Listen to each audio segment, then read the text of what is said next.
মামা বিয়ের নিমন্ত্রণ করতে এসছে। আমি জানি তোমার আমার সামনে বকতে হবে না। শোনো, দুধ চাটা করতে হবে না।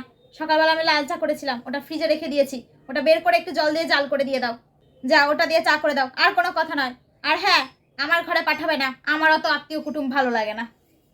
মিষ্টি কিছু আনাবা না? না না না, আমাকেই কি মিষ্টি দেয় তার নাই ঠিক, আবার ওদেরকে আমি মিষ্টি খাওয়াবো? যাও গিয়ে লিকার চা বিস্কুট দাও। এই না না না না না না, বিস্কুট দিও না, বিস্কুট দিও না, বিস্কুটের অনেক দাম। মুড়ি আর চা দাও। যাও যাও যাও। কি ব্যাপার, মামা চা আর মুড়ি খেলো? আমার মামাই আসার কথা ছিল।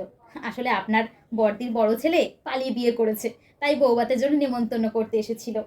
আমার বড় বোনের ছেলে এসেছিল, তোমার মামা আসেনি? দেখা করলো না কেন, আমার সাথে চলে গেল? হ্যাঁ, আপনি তো বলেছিলেন আপনার ঘরে কাউকে পাঠাতে না। যত সব। এ বাবা, এবার তো বাড়ি গিয়ে আমার নামে নিন্দা করবে।